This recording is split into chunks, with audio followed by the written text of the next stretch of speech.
Hi hello ಎಲ್ಲರಿಗೂ ನಮಸ್ಕಾರ. ನಮ್ಮ ಚಾನಲ್ಗೆ ಸ್ವಾಗತ ಸುಸ್ವಾಗತ. ಸೊ ನಮ್ಮ ಚಾನಲ್ ಗೊತ್ತು ಯಾವುದು ಅಂತ ನೋಡಿ, 100x ಕಾಮರ್ಸ್. ಸೊ ನಮ್ಮ ಪ್ರಯತ್ನಗಳೇನು ಅಂತ ನಿಮ್ಗೆ ಆಲ್ರೆಡಿ ಗೊತ್ತಿದೆ, ನನ್ನ ವೀಡಿಯೋಸ್ನ ನೋಡ್ತಿದ್ರೆ ನಿಮ್ಗೆ ಗೊತ್ತಿರುತ್ತೆ. ಕಾಮರ್ಸ್ ಕಂಟೆಂಟ್ನ ಎಕ್ಸ್ಕ್ಲೂಸಿವ್ ಆಗಿ ಕನ್ನಡದಲ್ಲಿ ತರಬೇಕು ಅನ್ನೋ ನಮ್ಮ ಪ್ರಯತ್ನ ಜಾರಿಯಲ್ಲಿದೆ. ಸೊ ಈಗಾಗಲೇ ಸೆಕೆಂಡ್ PUC ಮಕ್ಕಳಿಗೆ ತಮ್ಮ ಎಕ್ಸಾಮ್ಗೆ ಹೆಲ್ಪ್ ಆಗೋಕ್ಕೆ ಏನೆಲ್ಲ ಬೇಕು ಅದನ್ನೆಲ್ಲ ನಾವು ನಮ್ಮ ಕಡೆಯಿಂದ ಒದಗಿಸ್ತಾ ಇದ್ದೀವಿ. ನೀವು ಅದನ್ನು ನಮ್ಮ ಪ್ಲೇಲಿಸ್ಟಲ್ಲಿ ಚೆಕ್ ಮಾಡಬಹುದು. ಓಕೆನಾ? ಈಗಲೇ ನಮ್ಮ ಚಾನಲ್ನ ನೋಡಿ ಎಷ್ಟೊಂದು ವೀಡಿಯೋಸ್ಗಳು ಎಷ್ಟೋ ಫ್ಯಾಕಲ್ಟಿಗಳು ಹಾಕಿದ್ದಾರೆ ನಿಮಗೆ ಹೆಲ್ಪ್ ಆಗಲಿ ಅಂತ. ಅದನ್ನೆಲ್ಲ ನೋಡಿ ಸಖತ್ತು ಬೆನಿಫಿಟ್ನ ನೀವು ಮಾಡ್ಕೋಬೇಕು. ಓಕೆನಾ? ಸೊ ನಿಮ್ಗೆ ಈಗಾಗಲೇ ಗೊತ್ತಿದೆ, ನಿಮ್ಮ ಬೋರ್ಡು ಮಾಡೆಲ್ ಕ್ವೆಶನ್ ಪೇಪರ್ 1 ಮತ್ತು 2 ಮತ್ತು 3 3 ಬಿಟ್ಟಿದೆ. ಅದರಲ್ಲಿ ನಾನು 1 ಮತ್ತು 2ನ ಕಂಪ್ಲೀಟಾಗಿ ಸಾಲ್ವ್ ಮಾಡಿ ಆಲ್ರೆಡಿ ಈ ಚಾನಲಲ್ಲಿ ಹಾಕಿದ್ದೀನಿ. ಒಂದಷ್ಟು ಜನ 3 ಮಾಡಿ ಅಂತ ಕೇಳಿದ್ರಿ, ಒಂದಷ್ಟು ಜನ ಚೆನ್ನಾಗಿದೆ ಅಂತ ನಿಮ್ಮ ಇದನ್ನು ನನಗೆ ಕಮೆಂಟ್ಸ್ ಮೂಲಕ ತಿಳಿಸಿದ್ದೀರಾ. Thank you very much. ನಾನು ನೋಡಿದೆ, ಖುಷಿಯಾಗಿದೆ. ನಿಮಗೆ ಇನ್ನೂ ಹಾಗೆ ಇಷ್ಟ ಆಗಿದ್ದರೆ ದಯವಿಟ್ಟು ಇನ್ನೂ ನಿಮ್ಮ ಫ್ರೆಂಡ್ಸ್ಗೆ ಎಲ್ರಿಗೂ ಇದನ್ನು ಶೇರ್ ಮಾಡಿ, ಅವ್ರಿಗೂ ಇದರಿಂದ ಬೆನಿಫಿಟ್ ಸಿಗಲಿ ಅಲ್ವಾ? ಸೊ ಎಲ್ರಿಗೂ ಬೆನಿಫಿಟ್ ಆದರೆ ಎಲ್ರಿಗೂ ಬೆನಿಫಿಟ್ಟು, ಕರೆಕ್ಟ್? ಸೊ ಅದೇ ಥರ ನಿಮ್ಗೆ ಹೇಳಿದಂಗೆ 1, 2 ಜೊತೆಗೆ 3rd ಮಾಡೆಲ್ ಕ್ವೆಶನ್ ಪೇಪರು ಸಹ ಸಾಲ್ವ್ ಮಾಡೋಕ್ಕೆ ನಿಮ್ಮ ಮುಂದೆ ತಂದಿದ್ದೀನಿ. ಓಕೆನಾ? ಸೊ ಯಾವುದೇ ತಡ ಇಲ್ಲದೇ ಬನ್ನಿ, ಶುರು ಮಾಡೋಣ, ಮಜಾ ಮಾಡೋಣ. ಓಕೆನಾ? So part A. ಇಲ್ಲಿವರೆಗೂ ನಿಮ್ಮ ಪೇಪರ್ನ ನಾನು ನೋಡಿದ ಹಾಗೆ, ನಾನು ಲಾಸ್ಟ್ ಸೆಕೆಂಡ್ PUC ಪೇಪರ್ ನೋಡಿದರೆ ನಾನು ಸೆಕೆಂಡ್ PUC ಬರೆದಾಗಲೇ ಆಯಿತಾ. ಸೊ ಅದು ಬಿಟ್ಟರೆ ನಾನು ನಿಮಗೆ ಸಾಲ್ವ್ ಮಾಡೋಣ, ನಿಮಗೆ ಈ ಕನ್ನಡ ಕಂಟೆಂಟ್ನ ತರೋಣ ಅಂತಾಗಲೇ ನಾನು ಇದ್ರ ಬಗ್ಗೆ ನಾನು ನೋಡೋಕ್ಕೆ ಸ್ಟಾರ್ಟ್ ಮಾಡಿದ್ದು. ಗೈಸ್, ನಿಜವಾಗೂ ಹೇಳ್ತೀನಿ, ನಾನೇನೋ ಭಾರಿ ಇದಾಗಿ ಹೇಳ್ತಿಲ್ಲ, ಭಾಳ ಆರಾಮಾಗಿ ಸ್ಕೋರ್ ಮಾಡ್ಬೋದು. ಪ್ಯಾಟರ್ನು, ಕ್ವೆಶನ್ ರಿಪಿಟೇಷನ್ ಎಲ್ಲ ಹಂಗೆ ಅದನ್ನೇ ಆಯಾ ಕ್ವೆಶನ್ ನಂಬರಲ್ಲಿ ಅದೇ ಕ್ವೆಶನ್ಗಳನ್ನೇ ರಿಪೀಟ್ ಮಾಡ್ತಾ ಇದ್ದಾರೆ. ಸೊ ನನ್ನ ಪ್ರಕಾರ ನೀವು ಈ ಪೇಪರಲ್ಲಿ ಸ್ಕೋರ್ ಮಾಡೋದು ತುಂಬ ಈಸಿ. ನೀವು ಈ ಮಾಡೆಲ್ ಕ್ವೆಶನ್ ಪೇಪರ್ 3ನ ಕರೆಕ್ಟಾಗಿ ಗಮನಿಸಿ, ಅಲ್ಲಿ ಬರ್ತಿರೋಂಥ ಪ್ರಾಬ್ಲಮ್ಸ್ನ ಸಾಲ್ವ್ ಮಾಡೋಕ್ಕೆ ತಿಳ್ಕೊಂಡ್ಬಿಟ್ರೆ ಈ 3 ಪೇಪರ್ ನನ್ನ ಪ್ರಕಾರ ನೀವು ಎಕ್ಸಾಮಲ್ಲಿ ನಿಜವಾಗೂ ಚೆನ್ನಾಗಿ ಮಾಡ್ತೀರಾ ಅಂತ ನನಗೆ ಅನಿಸುತ್ತೆ. ಈ 3 ಪೇಪರ್ ನಾವೇನು ಸಾಲ್ವ್ ಮಾಡಿದ್ದೀವಿ 3ನೂ ನೋಡ್ಕೊಂಡು ಹೋಗ್ಬಿಡಿ, ಪಕ್ಕ. ನನಗೇನೋ ಪಾಸಿಂಗ್ ಅಂತೂ ದೂರದ ಮಾತಂದರೆ ಪಾಸ್ ಅಂತೂ 100% ಆಗ್ತೀರಾ ಈ 3 ವಿಡಿಯೋ ನೋಡ್ತಾರೆ, ಅದ್ರ ಬಗ್ಗೆ ಡೌಟೇ ಇಲ್ಲ. ಚೆನ್ನಾಗೂ ಮಾರ್ಕ್ಸ್ ತೆಗಿಬೋದು ಅಂತ ನನಗನ್ಸುತ್ತೆ. ಯಾಕೆಂದರೆ 3 ಪೇಪರು ಸೇಮ್ ಕ್ವಶನ್ ರಿಪೀಟ್ ಆಗಿದೆ. ನನಗೆ ಕೆಲವು ಕ್ವಶನ್ನ ಸಾಲ್ವ್ ಮಾಡೋದ್ರಲ್ಲಿ ಅರ್ಥನೇ ಇಲ್ಲ ಅಂತ ಅನಿಸ್ತದೆ. ಬಟ್ ಅಗೇನ್, ನಿಮ್ಮ ಕನ್ವೀನಿಯನ್ಸ್ಗೋಸ್ಕರ ನಿಮಗೆ ಎಲ್ಲ ವಿಡಿಯೋ ಒಂದು ಇದರಲ್ಲಿ ಸಿಗಲಿ ಅನ್ನೋಕ್ಕೋಸ್ಕರ ನಾನು ಎಲ್ಲನೂ ರಿಪೀಟೆಡ್ ಆಗಿದ್ರೂ ಸಾಲ್ವ್ ಮಾಡಿದ್ದೀನಿ ನಿಮಗೋಸ್ಕರ. ಸೊ ನೀವು ವಿಡಿಯೋನ ನೋಡ್ಬೋದು. ಕೆಲವರಿಗೆ ಯಾರಿಗಾರು ನಾನು ನನ್ನ ಪೇಸು ಅಥವಾ ನಾನು ಹೇಳ್ತಿರ್ತೀನಿ ಸ್ವಲ್ಪ ಸ್ಲೋ ಅಂತ ನಾನು ಅನಿಸಿದ್ರೆ, ನಿಮಗೆ ಓಕೆ ಅನಿಸಿದ್ರೆ ಅದೇ ಸ್ಪೀಡಲ್ಲಿ ನೋಡಿ. ಒಂಚೂರು ಏನಾದ್ರು ಸ್ಲೋ ಆಗಿ ಮಾಡ್ತಿದ್ದೀನಿ, ನಿಮ್ಗೆ ಇನ್ನೊಂಚೂರು ಫಾಸ್ಟ್ ಬೇಕಿತ್ತು ಅಂದರೆ ನಿಮಗೆ ಯೂಟ್ಯೂಬಲ್ಲಿ ವೀಡಿಯೋನ 1.5x 2x ಸ್ಪೀಡಲ್ಲಿ ನೋಡೋವಂಥ ಆಪ್ಷನ್ನ ಮಾಡಿದ್ದಾರೆ. ಸೊ ನೀವು ಅದನ್ನು ನಿಮ್ಮ ಇಲ್ಲೊಂದು 3 ಬಟನ್ಸ್ ಇರುತ್ತೆ. ಸೊ 3 ಬಟನ್ಸ್ನ ಒತ್ತಿ ವಿಡಿಯೋ ಸ್ಪೀಡ್ ಅಥವಾ ಇಲ್ಲೆಲ್ಲ ನೀವು ಲ್ಯಾಪ್ಟಾಪಲ್ಲಿ ನೋಡ್ತಿದ್ರೆ ಇಲ್ಲೆಲ್ಲರೂ ಇರುತ್ತೆ, ಆಯಿತಾ? ನೀವು ಅದ್ರ ಥರ ಒಂದು ಸೆಟ್ಟಿಂಗ್ಸ್ ಟೈಪ್ ಬಟನ್ ಇರುತ್ತೆ, ಎಲ್ಲ ಮೇಲ್ಗಡೆನ ಕೆಳಗಡೆ. ಆ ಬಟನ್ನ ಒತ್ತಿ ಸ್ಪೀಡನ್ನ ನೀವು ಜಾಸ್ತಿ ಮಾಡ್ಕೋಬೋದು. ಸೊ ಅದರಿಂದ ನಿಮ್ಗೆ ಬೇಗನೂ ಕವರ್ ಮಾಡೋದಾಗುತ್ತೆ, ಸ್ಪೀಡು ನಿಮಗೆ ಬಾದರ್ ಆಗಲ್ಲ. ಓಕೆನಾ? ಸೊ ಅಂತ ಹೇಳ್ತಾ ನಾವು ಶುರು ಮಾಡೋಣ. Come on guys, let's discuss model question paper 3. ಓಕೆನಾ? So part A. The balance of reserve and other accumulated profits at the time of admission of a new partner are transferred to. So admission ಮಾಡುವಾಗ balance ಶೀಟಲ್ಲಿ ಈಗಾಗಲೇ ಇರೋ ರಿಸರ್ವ್ಸ್ನ ಅಥವಾ accumulated ಪ್ರಾಫಿಟ್ಸ್ನ ನಾವೇನು ಮಾಡ್ತೀವಿ, ಅಲ್ಲಿರುವಂಥ accumulated profits reserves belongs to the existing partners. Admission ಆಗುವಾಗ ಹೊಸ ಪಾರ್ಟ್ನರ್ ಬರ್ತಿದ್ದಾನೆ ಅಂದರೆ ಆ ಹೊಸ ಪಾರ್ಟ್ನರ್ ಬರೋ ಡೇಟ್ ದಿನ ನಿಮ್ಮ ಬ್ಯಾಲೆನ್ಸ್ ಶೀಟಲ್ಲಿರುವಂಥ ರಿಸರ್ವ್ಸು ಮತ್ತು ಅಕ್ಯುಮುಲೇಟೆಡ್ ಪ್ರಾಫಿಟ್ಸ್ನ ದುಡ್ದಿರೋದು ಯಾರು, ಆ ಪ್ರಾಫಿಟ್ಸ್ಗೆ ರಿಸರ್ವ್ಸ್ಗೆ ಯಾರು ಕಾರಣ? Old partners. ಹೊಸಬ ಇವಾಗ ಬರ್ತಿದ್ದಾನೆ, ಅವನು ಆ ಪ್ರಾಫಿಟ್ಸ್ ದುಡಿಯೋಕ್ಕೆ ಕಾರಣನ? ಅದನ್ನು ಸೇರಿ ಹಂಚ್ಕೊಡ್ತೀರಾ ಹೊಸಬಂಗೆ? ಇಲ್ಲ. ಅಡ್ಮಿಷನ್ ಆಗುವಾಗ ಅವ್ನು ಅಡ್ಮಿಷನ್ ಆದಮೇಲೆ ಏನು ಫರ್ಮ್ ದುಡಿಯುತ್ತೆ ಅದಕ್ಕೆ ಅವ್ನು ಕಾರಣ ಆಗಿರ್ತಾನೆ. ಅವತ್ತಿನ ದಿನ ತನಕ ದುಡ್ದಿರೋವಂಥ ರಿಸರ್ವ್ಸು ಪ್ರಾಫಿಟ್ಸು ಓಲ್ಡ್ ಪಾರ್ಟ್ನರ್ಸ್ ಕಾರಣ ಆಗಿರ್ತಾರೆ. ಸೊ ನಾವು ಅಡ್ಮಿಷನ್ ಆಗುವಾಗ ಅವತ್ತೇನು ರಿಸರ್ವ್ಸ್ ಅಕ್ಯುಮುಲೇಟೆಡ್ ಪ್ರಾಫಿಟ್ಸ್ ಇರುತ್ತೆ ಅದನ್ನು ಓಲ್ಡ್ ಪಾರ್ಟ್ನರ್ಸ್ಗೆ ಹಂಚ್ಬಿಡ್ತೀವಿ. ಸರ್, ಯಾವ ರೇಷಿಯೋದಲ್ಲಿ ಹಂಚ್ತೀವಿ? ಓಲ್ಡ್ ಪಾರ್ಟ್ನರ್ಸ್ಗೆ ಅಫ್ಕೋರ್ಸ್ ಅವರಿಬ್ಬರದ್ದೇನು ಓಲ್ಡ್ ರೇಷಿಯೋ ಇತ್ತು ಅದರಲ್ಲಿ ಹಂಚ್ತೀವಿ. ನ್ಯೂ ರೇಷಿಯೋದಲ್ಲಿ ಹಂಚಕ್ಕಾಗುತ್ತಾ? Not possible. ಅಡ್ಮಿಷನ್ ಆಗ್ತಿರೋದೇ ಇವಾಗ, ಅವ್ನು ಬರ್ತಾ ಇರೋದೇ ಇವಾಗ, ಅದ್ರ ಮೇಲಿನ ಪ್ರಾಫಿಟ್ಸೇ ಎಲ್ರಿಗೂ ಸೇರುತ್ತೆ, ಅವಾಗ ನ್ಯೂ ರೇಷಿಯೋ ಬರುತ್ತೆ ಅಲ್ವಾ? ಅಡ್ಮಿಷನ್ ಆಗೋವರೆಗೂ ಇರೋ ಪ್ರಾಫಿಟ್ಸ್ಗೆ ಕಾರಣಕರ್ತರು ಓಲ್ಡ್ ಪಾರ್ಟ್ನರ್ಸು, ಅವ್ರಿಗೆ ತಮ್ಮ ಓಲ್ಡ್ ರೇಷಿಯೋದಲ್ಲಿ ನಾವು ಹಂಚ್ತೀವಿ, ಈಗ ಆಲ್ರೆಡಿ ಗೊತ್ತಿದೆ. ಸೊ ಆಪ್ಷನ್ ಯಾವುದು? Old partners in old ratio. Option C is the correct answer. ಸರಿನಾ? Next, profit sharing ratio among Kavana, Kavya, Keerthi, ಓಹೋ. The profit sharing ratio among Kavana, Kavya and Keerthi. So ಅವರ ಓಲ್ಡ್ ರೇಷಿಯೋ ಏನಾಗಿರುತ್ತೆ? 2:2:1 ಇದೆ. Okay. The new profit sharing ratio after Kavya's retirement. 3 ಜನದಲ್ಲಿ ಪಾಪ ಕಾವ್ಯ ಬಿಟ್ಟು ಹೋಗ್ತಾಳೆ. ಒಂಚೂರು ಇಲ್ಲಿಗೆ ಬೇಜಾರಾಗ್ಬೋದು, ಅಲ್ಲ, ಓನ್ಲಿ ಬಿಗ್ ಬಾಸ್ ಫ್ಯಾನ್ಸ್ಗೆ ಅರ್ಥ ಆಗುತ್ತೆ ರೆಫರೆನ್ಸು ಅಲ್ವಾ? ಸೊ ಇಲ್ಲಿಗೆ ಬೇಜಾರಾಗಿರ್ಬೋದು, ಕಾವ್ಯ ರಿಟೈರ್ ಆಗಿ ಹೋಗ್ಬಿಟ್ಲು.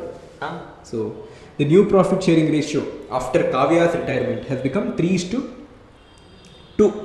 ಅಂದರೆ ಕಾವ್ಯ ಬಿಟ್ಟು ಹೋದ್ಲು ಅಂತಂದರೆ ಕವನ ಮತ್ತು ಕೀರ್ತಿ ಉಳ್ಕೊಂಡು ಬಿಸ್ನೆಸ್ನ ಕಂಟಿನ್ಯೂ ಮಾಡ್ತಾ ಇದ್ದಾರೆ. ಓಕೆ. ಓಕೆ.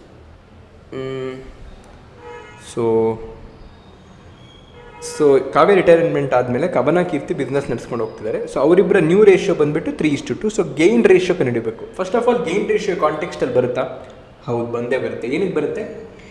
ಫಸ್ಟು 3 ಜನ ಪಾರ್ಟ್ನರ್ ಇದ್ರಲ್ಲ, ಕವನ, ಕಾವ್ಯ ಮತ್ತು ಕೀರ್ತಿ, 2:2:1 ಆಗಿತ್ತು ಅವ್ರ ರೇಷಿಯೋ. ಅಂದರೆ 5 ಪೀಸಿನ ಒಂದು ಪಿಜ್ಜಾ ಇದೆ ಅಂದರೆ 2 ಕವನಂಗೆ, 2 ಕಾವ್ಯಂಗೆ, 1 ಕೀರ್ತಿಗೆ, ಆ ಥರ ಹಂಚ್ಕೋತಾ ಇದ್ದಾರೆ ಅವ್ರ ಪ್ರಾಫಿಟ್ಸ್ನು. ಓಕೆನಾ? ಸೊ ಕಾವ್ಯ ಬಿಟ್ಟು ಹೋದ್ಮೇಲೆ ಕಾವ್ಯನ್ ಶೇರ್ ಇರ್ತಾರೆ. ಆ ಕಾವ್ಯನ್ ಶೇರ್ನ ಕವನ ಮತ್ತು ಕೀರ್ತಿ ತೊಗೊಂಡಿರ್ತಾರೆ. ನಮ್ಮ ಡಿಸ್ಪ್ಲೇ ಏನೋ ಆಗಿದೆ, ಒಂದೇ ನಿಮಿಷ ಸರಿ ಮಾಡ್ಕೊಂಡು ಬರೋಣ. ಸರಿ ಆಯಿತು. ಸೊ ಏನು ಡಿಸ್ಕಸ್ ಮಾಡ್ತಾ ಇದ್ವಿ? ಕವನ, ಕಾವ್ಯ ಮತ್ತು ಕೀರ್ತಿ ಅವರ ಓಲ್ಡ್ ರೇಷಿಯೋ 2:2:1 ಇದೆ. ಕಾವ್ಯ ಬಿಟ್ಟು ಹೋದ್ಲು. ಕಾವ್ಯ ಬಿಟ್ಟು ಹೋದ್ಮೇಲೆ ಕಾವ್ಯನ್ ಶೇರ್ನ ಕವನ ಮತ್ತು ಕೀರ್ತಿ ಗೇನ್ ಮಾಡಿರ್ತಾರೆ. ಕರೆಕ್ಟ್ ಅಲ್ವಾ? ಅವಳು ಬಿಟ್ಟು ಹೋಗಿದ್ದ ಶೇರ್ನ ಕವನ ಮತ್ತು ಕೀರ್ತಿ ಗೇನ್ ಮಾಡಿರ್ತಾರೆ. ಸೊ ಗೇನ್ ಮಾಡಿದ್ಮೇಲೆ ಅವರ ನ್ಯೂ ರೇಷಿಯೋ 3:2 ಆಗಿದೆ ಅಲ್ವಾ? ಸೊ ಇಲ್ಲಿ ಪ್ರಶ್ನೆ ಏನು ಕೇಳ್ತಿದ್ದಾರೆ ಅಂತಂದರೆ ಗೇನ್ ರೇಷಿಯೋ ಏನು ಅಂತ. ಅವ್ರು ಏನು ಗೇನ್ ಮಾಡಿದಾರಲ್ಲ, ಯಾವ ರೇಷಿಯೋದಲ್ಲಿ ಅವರು ಕಾವ್ಯನ್ ಶೇರ್ನ ಗೇನ್ ಮಾಡಿದ್ದಾರೆ ಅನ್ನೋದೇ ಗೇನ್ ರೇಷಿಯೋ. ಸೊ ಅದನ್ನು ಕಂಡುಹಿಡಿ ಅಂದಿದ್ದಾರೆ. ಹೆಂಗೆ ಕಂಡುಹಿಡಿಯೋದು ಇದನ್ನು? ಸೊ ನಮ್ಮ ರೇಷಿಯೋ ವಿಡಿಯೋಸ್ ನೋಡಿದ್ರೆ ನಿಮಗೆ ಗೊತ್ತಿರುತ್ತೆ. So gain ratio is equal to new ratio minus old ratio ಮಾಡಬೇಕು ಅಷ್ಟೇ. ಸೊ ಏನಪ್ಪ ನ್ಯೂ ರೇಷಿಯೋ? ನಮ್ಮ ಕವನಂದು ನ್ಯೂ ರೇಷಿಯೋ ಇಲ್ಲಿ ನೋಡಿ 3:2 ಇದೆ. ಸೊ ನ್ಯೂ ರೇಷಿಯೋ ಬಂದು ಫಸ್ಟ್ ಕವನದು ನ್ಯೂ ರೇಷಿಯೋ ಬಂದು 3/5. ಯಾಕೆ 3:2 ಅಲ್ವಾ? 3 + 2 ಟೋಟಲ್ 5 ಡಿನಾಮಿನೇಟರ್ ಬರುತ್ತೆ. ಸೊ 3:2 ಅಂದರೆ 3/5 ಇದು ಅವಳ ನ್ಯೂ ರೇಷಿಯೋ. ಅವಳ ಓಲ್ಡ್ ರೇಷಿಯೋ ಇದು ಅವಳ old ratio 2 by total 2 + 2 + 1 5 2/5. So -2/5 ಆಯಿತಾ? So new ratio minus old ratio. So 3 - 2 1/5 ಕವನನ ರೇಷಿಯೋ ಆಗುತ್ತೆ, ಗೇನ್ ರೇಷಿಯೋ. ನೆಕ್ಸ್ಟ್ ಉಳ್ಕೊಂಡವ್ರು ಯಾರು?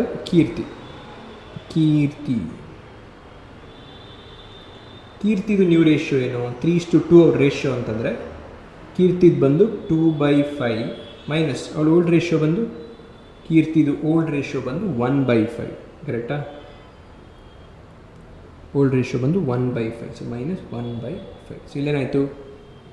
2 - 1 ದಿಸ್ ಬಿಕಮ್ಸ್ 1/5. ಈಗ ನೀವು ನೋಡಿದ್ರೆ ಕವನಂದು 1/5, ಕೀರ್ತಿದು 1/5. ಸೊ ನೀವು ನೋಡಿದ್ರೆ ಬಂದಿದ್ದು ಇಬ್ಬರ ಗೇನ್ ರೇಷಿಯೋದು ಡಿನಾಮಿನೇಟರ್ ಸೇಮೇ ಇದೆ. ಸೊ ಆಗಿರೋ ಕಾರಣ ನಮ್ಮ ನ್ಯೂಮರೇಟರ್ನೇ ರೇಷಿಯೋ ತೊಗೋಬೋದು. So it is 1:1. ಸೊ ಕವನ ಮತ್ತು ಕೀರ್ತಿ ಕಾವ್ಯ ಬಿಟ್ಟೋಗಿದ್ದ ಶೇರ್ನ 1:1 ರೇಷಿಯೋದಲ್ಲಿ ಹಂಚ್ಕೊಂಡಿದ್ದಾರೆ, ಅಂದರೆ ಈಕ್ವಲ್ ಆಗಿ ಹಂಚ್ಕೊಂಡಿದ್ದಾರೆ. ಅವಳು ಏನು ಬಿಟ್ಟು ಹೋಗೋದಿಲ್ಲ ಆ share. So therefore gain ratio is 1:1. Answer B. ಓಕೆನಾ?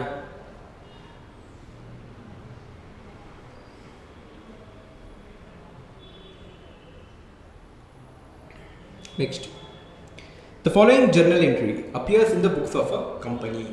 Okay, debenture application allotment, debit to loss on issue of debentures account, debit to 10% debentures account, 1 lakh to premium on debentures, redemption of debentures 5,000. In this case, the debentures are issued at a discount of. So, ಎಷ್ಟು ಡಿಸ್ಕೌಂಟ್ಗೆ debentures issue ಮಾಡಿದೆ ಅಂತ ಕೇಳ್ತಾ ಇದ್ದಾರೆ ನೋಡಿ. The face value of the debentures ನಿಮ್ಗೆ ಹೆಂಗೆ ಗೊತ್ತಾಗುತ್ತೆ? ಯಾಕೆಂದ್ರೆ ನಮಗೆ ಫೇಸ್ ವ್ಯಾಲ್ಯೂ ಗೊತ್ತಿದ್ರೆ ಡಿಸ್ಕೌಂಟ್ ಅಂತ ಏನು ಅಂತ ನೋಡ್ಬೋದು. ಫೇಸ್ ವ್ಯಾಲ್ಯೂ ಆಫ್ ಡಿಬೆಂಚರ್ಸ್ ಏನು? ಯಾವಾಗಲೂ ಈ ಡಿಬೆಂಚರ್ಸ್ ಅಕೌಂಟ್ ಏನು ಕ್ರೆಡಿಟ್ ಆಗಿರುತ್ತಲ್ಲ ಗೈಸ್, 10% ಡಿಬೆಂಚರ್ ಲೈಬಿಲಿಟಿ ಅಕೌಂಟ್, ಇದು ಯಾವಾಗಲೂ ಫೇಸ್ ವ್ಯಾಲ್ಯೂಗೆ ಕ್ರೆಡಿಟ್ ಆಗಿರುತ್ತೆ. ಫೇಸ್ ವ್ಯಾಲ್ಯೂಗಿಂತ ಜಾಸ್ತಿ ಕ್ರೆಡಿಟ್ ಆಗೋಕ್ಕೆ ಸಾಧ್ಯ ಇದೆ. ಸೊ ಇದು ಫೇಸ್ ವ್ಯಾಲ್ಯೂ ಕ್ರೆಡಿಟ್ ಆಗಿರುತ್ತೆ. So the face value of debentures issued is 1 lakh. ಅದ್ರ ಬಗ್ಗೆ ಡೌಟ್ ಇಲ್ಲ. ಸೊ ಇಲ್ಲಿ ನೋಡಿದ್ರೆ the loss on issue of debentures account 10,000 ಇದೆ. Oh sir, loss on issue of debentures 10,000 ಇದೆ, ಫೇಸ್ ವ್ಯಾಲ್ಯೂ 1 lakh ಇದೆ. So 1 lakh minus 10,000 sir 90,000 issue ಮಾಡಿದ್ದಾರೆ. 90,000 issue ಮಾಡಿದ್ದಾರೆ ಸರ್. 1 lakh-ನ 90,000 ಇಶ್ಯೂ ಮಾಡಿದ್ದಾರೆ. ಹಂಗಾರೆ 10,000 discount sir. 10,000 by 1 lakh 10% sir. Yes, ಗೊತ್ತಾಗೋಯ್ತು. ಅಲ್ಲೇ biscuit ಇರೋದು. ಇಲ್ಲಿ 10,000 ಹೋಗಿದೆ. Loss on issue of debentures 10,000 ನಿಜ. ಬಟ್ ನೀವು ಕೆಳಗಡೆ ನೋಡಿದ್ರೆ ಪ್ರೀಮಿಯಮ್ ಆಮ್ ರಿಡಮ್ಷನ್ನೇ 5,000 ಇದೆ. ಅಂದರೆ ರಿಡೀಮ್ ಮಾಡುವಾಗ ನಾವೇನು ಎಕ್ಸ್ಟ್ರಾ ಪೇ ಮಾಡ್ತೀವಲ್ಲ ಡಿಬೆಂಚರ್ ಹೋಲ್ಡರ್ಸ್ಗೆ, ಅದ್ರ ಲಾಸ್ತು ನಾವು ಇವಾಗ ಇಲ್ಲಿ ಬುಕ್ ಮಾಡ್ಕೊಂಡಿರ್ತೀವಿ. ಆ್ಯಕ್ಚುಲಿ ಇದು ಲೈಬಿಲಿಟಿನೇ, ಪೇಯಬಲ್ಲೇ. ಮುಂದೆ ನಾವು premium on redemption of debentures ಅಂತ ಏನು ಡಿಬೆಂಚರ್ಸ್ನ ನಾವು ವಾಪಸ್ ರೀಪೇ ಮಾಡುವಾಗ ಏನು ಕೊಡ್ತೀವಲ್ಲ, ಅದು 5,000. ಅದು ನಮಗೆ ಲಾಸೇ, ಅದನ್ನು ನಾವಿಲ್ಲಿ ಇನ್ಕ್ಲೂಡ್ ಮಾಡ್ಕೊಂಡಿರ್ತೀವಿ. ಸೊ 10,000ದಲ್ಲಿ 5,000 ಬಂದ್ಬಿಟ್ಟು ಇದೆ ಈ ಪ್ರೀಮಿಯಂ ಕೊಡ್ತಾ ಇದ್ದೀನಲ್ಲ ಲೈಬಿಲಿಟಿ, ಈ ಲೈಬಿಲಿಟಿ ಕಡೆಗಿರುವಂಥ ಲಾಸ್ ಬುಕ್ ಮಾಡ್ಕೊಂಡಿದ್ದೀನಿ ನಾನು. ಸೊ ಈ 10K ಒಳಗಡೆ ಆಲ್ರೆಡಿ 5K ಇದೆ. 5K premium on redemption. ಅಂದರೆ ಉಳಿದಿದ್ದೇನಿರುತ್ತೆ, ಉಳಿದಿದ್ದು ಇಶ್ಯೂಡ್ ಆಟ್ ಡಿಸ್ಕೌಂಟ್ ಇರುತ್ತೆ. ಸೊ 10,000ದಲ್ಲಿ 5,000 ಪ್ರೀಮಿಯಮ್ ಆನ್ ರಿಡೆಂಪ್ಷನ್ ಎಂಡಲ್ಲಿ ಕೊಡೋದು, ಇನ್ನು 5,000 ಇವಾಗ ಇಶ್ಯೂ ಮಾಡುವಾಗ ಕೊಟ್ಟಿರೋ discount. So 5K is the discount divided by total face value ಎಷ್ಟು 100K. ಯಾಕಂದರೆ ಡಿಸ್ಕೌಂಟ್ ಆಗಲಿ ಪ್ರೀಮಿಯಮ್ ಆಗಲಿ ಯಾವಾಗಲೂ ಫೇಸ್ ವ್ಯಾಲ್ಯೂ ಮೇಲೆ ಕ್ಯಾಲ್ಕುಲೇಟ್ ಮಾಡ್ತಾರೆ. So 5K by 100K into 100 ಅಂದರೆ ಡಿಸ್ಕೌಂಟ್ ಬಂದು 5%. ಅರ್ಥ ಆಯ್ತಾ? ಲಾಸ್ ಆನ್ ಇಶ್ಯೂ ಡಿಬೆಂಚರ್ 10,000 ಇದೆ, 10,000 ಬೈ 1 ಲಕ್ಷ, 10%. ಎಸ್, ಹಂಗೆಲ್ಲ ಇಲ್ಲ. 10,000ದಲ್ಲಿ ನಾವು ರಿಡೆಂಪ್ಷನ್ ಕೊಡ್ತಾ ಇರೋಂಥ ಪ್ರೀಮಿಯಮ್ನು ಇನ್ಕ್ಲೂಡ್ ಆಗಿದೆ, ಆ ಲಾಸ್ನು ಹಾಕೊಂಡಿದ್ದೀನಿ ನಾನು. ಅದೆಷ್ಟು ಇಲ್ಲೇ ಇದೆಯಲ್ಲ, ಅದು 5,000. ಸೊ ಉಳಿದ 5,000 ಮಾತ್ರ ಇಶ್ಯೂ ಮಾಡುವಾಗ ಆಗ್ತಿರೋಂಥ ಡಿಸ್ಕೌಂಟ್. ಸೊ ಅದನ್ನು ಮಾತ್ರ ಕನ್ಸಿಡರ್ ಮಾಡ್ತೀನಿ. So 5% is the discount. ಡನಾ? Percentage of each liability to total liability is shown. So ಒಂದೊಂದು ಈಗ ಬ್ಯಾಲೆನ್ಸ್ ಶೀಟಲ್ಲಿ ಕೊಡೋ ಒಂದೊಂದು ಲೈಬಿಲಿಟಿನ ಟೋಟಲ್ ಲೈಬಿಲಿಟಿಗೆ ಕಂಪೇರ್ ಮಾಡ್ಕೊಂಡು ಪರ್ಸೆಂಟೇಜ್ ಆಗ್ತಿರಲ್ಲ ಯಾವುದರಲ್ಲಿ? Very clearly it is common size balance ಶೀಟಲ್ಲಿ. ಸರ್ ಯಾಕೆ ಕಾಮನ್ ಸೈಜ್ ಇನ್ಕಮ್ ಸ್ಟೇಟ್ಮೆಂಟ್ ಆಗಲ್ವಾ?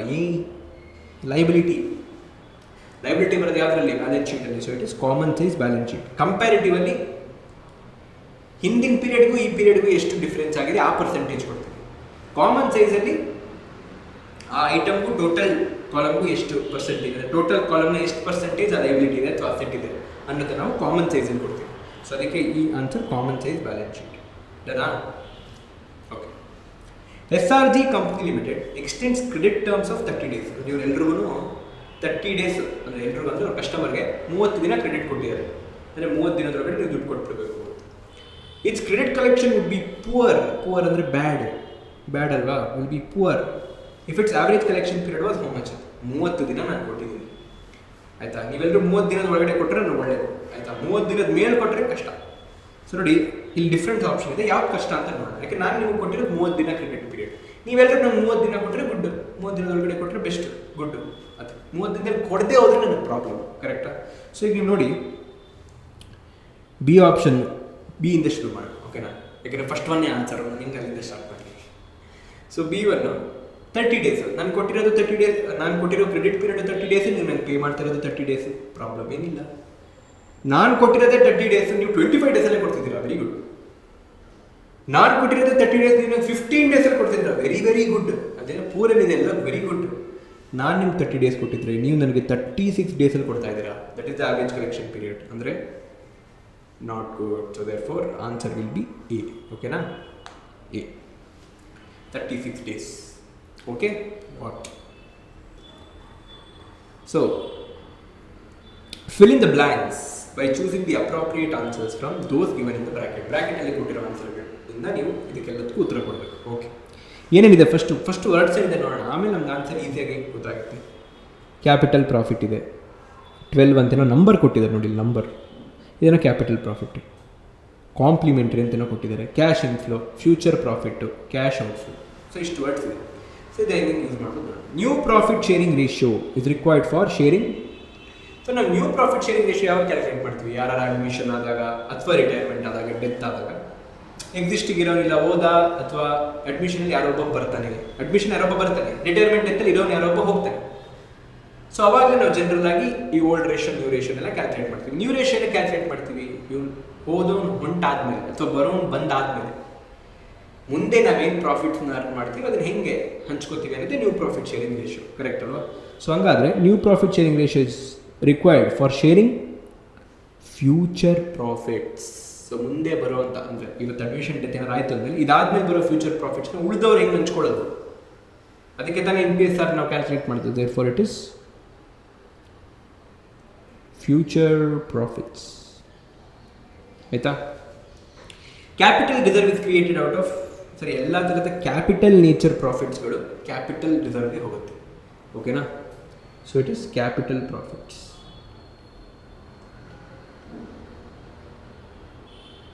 Okay, capital profits best example ನಿಮಗೆ ಕ್ಯಾಪಿಟಲ್ ಪ್ರಾಫಿಟ್ಗೆ ನಿಮ್ಮ ಲೆವೆಲ್ ಗೊತ್ತಾಗಬೇಕಂದ್ರೆ ಫಾರ್ಫಿಟೆಡ್ ಶೇರ್ಸ್ ಗೊತ್ತಾ ನಿಮಗೆ? ಫಾರ್ಫಿಟೆಡ್ ಶೇರ್ಸ್ ಒಂದು ಕ್ಯಾಪಿಟಲ್ ಪ್ರಾಫಿಟ್. ಅಂದರೆ ಯಾರೊಬ್ಬ ನಾವು ಕಾಲ್ ಮಾಡ್ತೀವಿ, ಅವ್ನು ನಮ್ಗೆ ಕೊಡಲ್ಲ, ಅವಾಗ ಏನು ಮಾಡ್ತೀವಿ, ಒಂದು ಶೇರ್ಸ್ನ ಕ್ಯಾನ್ಸಲ್ ಮಾಡಿಬಿಡ್ತೀವಿ. ಅಲ್ಲಿವರೆಗೂ ಅವ್ನು ಏನು ದುಡ್ಡು ಕೊಟ್ಟಿರ್ತಾನೆ ನಾವು ಅದನ್ನು ವಾಪಸ್ಸು ಕೊಡಲ್ಲ. ಅದೆಲ್ಲ ನಮ್ಮದು ಲಾಟ್ರಿ. ಈಗ ತೆಗೆದು P&L ಹಾಕ್ಬಿಡ್ದ, P&L ಹಾಕಿದ್ರೆ ಜನ ನಾವು ನಾರ್ಮಲ್ ಆಗಿ ದುಡಿಯೋ ದುಡ್ಡೇ ಅದು ಅಂದ್ಕೊಂಡ್ಬಿಡ್ತಾರೆ. ಏನು ನಮ್ಮ ಕೆಲಸನೇ ಫಾರ್ಫೀಚರ್ ಮಾಡ್ಕೊಂಡು ಬಿಟ್ಕೊಳ್ಳೋದ? ಇಲ್ಲ, ಅವ್ನು ದುಡ್ಡು ಕೊಟ್ಟಿಲ್ಲ, ಅದಕ್ಕೆ ಅದನ್ನು ಶೇರ್ಸ್ ಫಾರ್ಫಿಟ್ ಮಾಡಿ ಅವ್ನು ರೀಫಂಡ್ ಮಾಡ್ತಿಲ್ಲ. ಅದೊಂಥರ ನನಗೆ ಪ್ರಾಫಿಟೇ, ಆದರೆ ಡೈಲಿ ಮಾಡೋ ಪ್ರಾಫಿಟ್ ಅಲ್ಲ, ಕ್ಯಾಪಿಟಲ್ ನೇಚರ್ ಪ್ರಾಫಿಟ್. ಶೇರ್ಸ್ ಅಲ್ವಾ? ಶೇರ್ಸ್ ದುಡ್ಡು ಅವ್ನು ಕೊಟ್ಟಿಲ್ಲ, ಅವ್ನು ಕೊಟ್ಟಿದ್ದ ದುಡ್ಡನ್ನ ಫಾರ್ಫಿಟ್ ಮಾಡಿದೆ. So that is A good example of capital profit. ಅದಕ್ಕೆ ನಾವು ಫಾರ್ಫಿಟೆಡ್ ಶೇರ್ಸ್ ಏನಾದ್ರು ಬ್ಯಾಲೆನ್ಸ್ ಉಳ್ಕೋತು ಅಂದರೆ ಅದೆಲ್ಲ ಕ್ಯಾಪಿಟಲ್ ರಿಸರ್ವ್ ಆಗ್ತೀವಿ ಎಂಡಲ್ಲಿ, ನೀವು ಆ ಪಾಠನ ಓದಿದ್ರಿ. ಸೊ ಅದಕ್ಕೆ capital reserve is created out of capital profits. ಆಯಿತಾ? Loans which are repayable within dash months are called as short term borrowings. ನೋಡಿ, ಈಗ ನಿಮಗೆ ಬುದ್ಧಿವಂತಿಕೆ ಹೆಂಗೆ ಯೂಸ್ ಮಾಡೋದು ಎಕ್ಸಾಂಪಲ್ಲಿ ಅಂತ ಹೇಳ್ತೀನಿ ನೋಡಿ. ಡ್ಯಾಶ್ ಮಂತ್ಸ್ ಅಂದರೆ ನನಗೆ ಯಾವುದೋ ಒಂದು ನಂಬರೇ ಕೊಡಬೇಕಾ? ಇಷ್ಟರಲ್ಲಿ ಯಾವುದಿದೆ ನಂಬರ್ ಆಪ್ಷನ್ಸ್ ಇದೆ, ಇದೊಂದೇ ನಂಬರ್ ಇರೋದು. ಸೊ ಆರಾಮಾಗಿ ತೆಗೆದುಹಾಕ್ಬಿಡ್ಬೋದು ನೀವು ಅಲ್ಲಿ. ಇದು ಸುಮ್ಮನೆ ಎಕ್ಸಾಂಪಲ್ ಯೂಸ್ ಮಾಡಬೇಕಾದ್ರೆ ಬುದ್ಧಿವಂತಿಕೆ, ಏನಾದ್ರು ಆನ್ಸರ್ ಗೊತ್ತಿಲ್ಲ ಅಂದರೆ. ಇಲ್ಲಾಂದರೆ ನಮ್ಗೆ ಹೆಂಗಿದ್ರು ಗೊತ್ತು, ನಾವು 12 ಮಂತ್ಸ್ ಒಳಗಡೆ ಸೆಟಲ್ ಮಾಡೋದಾದ್ರೆ ಶಾರ್ಟ್ ಟರ್ಮ್, 12 ಮಂತ್ಸ್ ಆಮೇಲೆ ಸೆಟಲ್ ಮಾಡೋದಾದರೆ ಲಾಂಗ್ ಟರ್ಮ್ ಅಂತ. ಸೊ ಅದು ನಮ್ಗೆ ಗೊತ್ತಿದೆ. Analysis and interpretation are complementary to each other. Complementary ಅಂದರೆ ಏನಂದರೆ ಒಂದಕ್ಕೊಂದು ಸಾಥ್ ಕೊಡುತ್ತೆ. ಅಂದರೆ ಕಾಂಪ್ಲಿಮೆಂಟ್ರಿ ಟು ಈಚ್ ಅದರ್ ಅಂದರೆ ಎರಡು ಡಿಪೆಂಡೆಂಟ್, ಎರಡು ಜೊತೆಗೆ ಹೋಗುತ್ತೆ. ಒಂದು ರೈಲ್ವೆ ಟ್ರ್ಯಾಕ್ ಥರ, ಆ ಥರ ಕಾಂಪ್ಲಿಮೆಂಟ್ರಿ ಅಂದರೆ. ಅಂದರೆ ಹೆಂಗೆ ಸರ್ ಅದು ಕಾಂಪ್ಲಿಮೆಂಟ್ರಿ, ಹೆಂಗೆ ಜೊತೆಗೆ ಹೋಗುತ್ತೆ? ಅನಾಲಿಸಿಸ್ ಅಂದರೆ ನಾವು ಎಷ್ಟೊಂದು ರೇಷಿಯೋ ಎಲ್ಲ ಕ್ಯಾಲ್ಕುಲೇಟ್ ಮಾಡ್ತೀವಲ್ಲ, ಲಿಕ್ವಿಡ್ ರೇಷಿಯೋ ಅದು ಇದೆಲ್ಲ ಮಾಡ್ತೀವಿ, ಅದೆಲ್ಲ ಅನಾಲಿಸಿಸ್.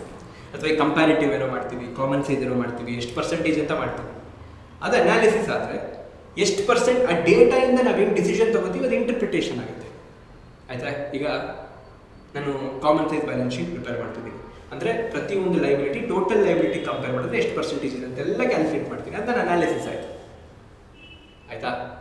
ಆಮೇಲೆ ಅದರಿಂದ ಈಗೇನಾದ್ರು ಫಾರ್ ಎಕ್ಸಾಂಪಲ್ ನಾನು ಡಿಬೆಂಚರ್ಸ್ ನಾನ್ ಕರೆಂಟ್ ಲೈಬಿಲಿಟಿನೇ ಜಾಸ್ತಿ ಇದೆ, ಟೋಟಲ್ ಲೈಬಿಲಿಟಿ 80% ಅಷ್ಟು ಲೈಬಿಲಿಟಿ ನಾನ್ ಕರೆಂಟ್ ಲೈಬಿಲಿಟಿನೇ. ಹಂಗೇನು ಗೊತ್ತಾ, ಇವ್ನು ಸಿಕ್ಕಾಪಟ್ಟೆ ಲೈಬಿಲಿಟಿ ತೊಗೊಂಡ್ಬಿಟ್ಟಿದ್ದಾನಪ್ಪ, ರಿಸ್ಕು ಇವ್ನ ಕಂಪ್ನಿ, ಇದು ಮಾಡಿದ್ರಲ್ಲ ಫಸ್ಟು ಆ ಡೇಟಾ ತೊಗೊಂಡು ಕಂಪ್ಯಾರಿಸನ್ ಮಾಡಿ 80% ಅಂತ ಕಂಡಿಡಿದ್ರಲ್ಲ, ಅಲ್ಲಿವರೆಗೂ ಅನಾಲಿಸಿಸ್. ಅದಾದಮೇಲೆ ನೀವು ಡಿಸಿಷನ್ ಮಾಡಿದ್ರಲ್ಲ, 80% ಅಂದರೆ ಬೇಜಾನ್ ರಿಸ್ಕು, ಇದು ಇಂಟರ್ಪ್ರಿಟೇಷನ್ ಆಗುತ್ತೆ. ನೋಡಿ, ಎರಡು ಒಟ್ಟಿಗೆ ತಾನೆ. ನೀವು ಸುಮ್ಮನೆ ಕ್ಯಾಲ್ಕುಲೇಟ್ ಮಾಡ್ಬಿಟ್ಟು ಸುಮ್ಮನೆ ಕತ್ಕೊಂಡ್ಬಿಡ್ತೀರಾ? ಇಲ್ಲ, ಕ್ಯಾಲ್ಕುಲೇಟ್ ಮಾಡಿ ಆ ಡೇಟಾಯಿಂದ ಏನೋ ಒಂದು ಡಿಸಿಷನ್ ತೊಗೋತೀರ, ಏನೋ ಒಂದು ಮ್ಯಾಟ್ರ್ ತೆಗಿತೀರ ಕಂಪ್ನಿ ಬಗ್ಗೆ ಆ ಡೇಟಾಯಿಂದ. ಅದ್ರ ಮೇಲೆ ನೀವು ಇಂಟರ್ಪ್ರೆಟ್ ಮಾಡ್ತೀರಾ, ಈ ರೇಷಿಯೋ ಇಷ್ಟಿದೆ ಅಂತಂದರೆ ಹಿಂಗೆ ಆಗ್ತಿರ್ಬೋದು. ಡೆಟರ್ ಟರ್ನ್ ಓವರ್ ರೇಷಿಯೋ ತುಂಬ ಕಡಿಮೆ ಇದೆ, ಹಂಗಾರೆ ಇವ್ರು ಡೇಟಾಸ್ ಯಾರು ದುಡ್ಡೇ ಕೊಡ್ತಾ ಇಲ್ಲ. ಡೆಟರ್ಸ್ ಟರ್ನ್ ಓವರ್ ರೇಷಿಯೋ ತುಂಬ ಜಾಸ್ತಿ ಇದೆ, ಹಂಗಾರೆ ಇದೆಲ್ಲ ಚೆನ್ನಾಗಿ ಬೇಗ ದುಡ್ಡು ಕೊಡ್ತಾ ಇದ್ದಾರೆ. ಸೊ ಈ ಥರ ಏನೋ ಒಂದು ಇಂಟರ್ಪ್ರಿಟೇಷನ್ ಮಾಡ್ತೀವಿ, ಎರಡು ಜೊತೆಗೆ ಹೋಗುತ್ತೆ. ಅದಕ್ಕೆ it's complement. Collection of cash from trade receivables. ನಮ್ಮ ಡೇಟಾಸಿಂದ ನಾವೇನು ದುಡ್ಡು ಇಸ್ಕೋತೀವಿ, ಅದು ನಮಗೇನು ದುಡ್ಡು ಬರ್ತಾ ಇದೆ ತಾನೆ. ನಮ್ಮ ಡೇಟಾಸ್ ಹತ್ರ ದುಡ್ಡು ಕಲೆಕ್ಟ್ ಮಾಡಿದ್ರೆ ನಮಗೆ ಕ್ಯಾಶ್ ಇನ್ಫ್ಲೋ ಆಗ್ತಿದೆ, ಔಟ್ಫ್ಲೋ ಆಗ್ತಿದೆ. So it is cash inflow. ಅರ್ಥ ಆಯ್ತು. ನಾವು ನೆಕ್ಸ್ಟ್ ಮ್ಯಾಚ್ ದ ಫಾಲೋಯಿಂಗ್ಗೆ ಹೋಗೋಣ. ಮ್ಯಾಚ್ ದ ಫಾಲೋಯಿಂಗ್ಗೆ ನಾವು ಭಾಳ ಫೇವ್ರೇಟ್ ನನಗೆ ಮ್ಯಾಚ್ ದ ಫಾಲೋಯಿಂಗ್. ಏನೋ ಒಂಥರ ಇಷ್ಟ ನನಗೆ. ಚೆನ್ನಾಗಿದೆ, ಒಂದು ಒಳ್ಳೆಯದಿದೆ. Fluctuating capital system. ಫ್ಲಕ್ಚುಯೇಟಿಂಗಲ್ಲೇನು, ಎಲ್ಲ ಅಡ್ಜಸ್ಟ್ಮೆಂಟ್ಸು ಅಲಾಂಗ್ ವಿತ್ ಕ್ಯಾಪಿಟಲ್ ಅಮೌಂಟ್ನ ಒಂದೇ ಅಕೌಂಟ್ಗಾಗಿ ಹೊಡಿತಾ ಇರ್ತಾರೆ. ಸೊ ನಿಮಗೆ 5ನೇ ಆಪ್ಷನ್ ನೋಡಿದ್ರೆ ರಿಲೆವೆಂಟ್ ಅಂತ ಅನ್ಸುತ್ತೆ ನೋಡಿ. ಕ್ಯಾಪಿಟಲ್ ಅಕೌಂಟು ಎಲ್ಲ ಅಡ್ಜಸ್ಟ್ಮೆಂಟ್ಸು ಒಂದಕ್ಕೆ ಹಾಕೋ ಕಾರಣ ಬ್ಯಾಲೆನ್ಸ್ ಚೇಂಜ್ ಆಗ್ತಾ ಇತ್ತು. ಸೊ ಫ್ಲಕ್ಚುಯೇಟಿಂಗ್ ಕ್ಯಾಪಿಟಲ್ ಸಿಸ್ಟಮ್ ಬಂದು ಇದು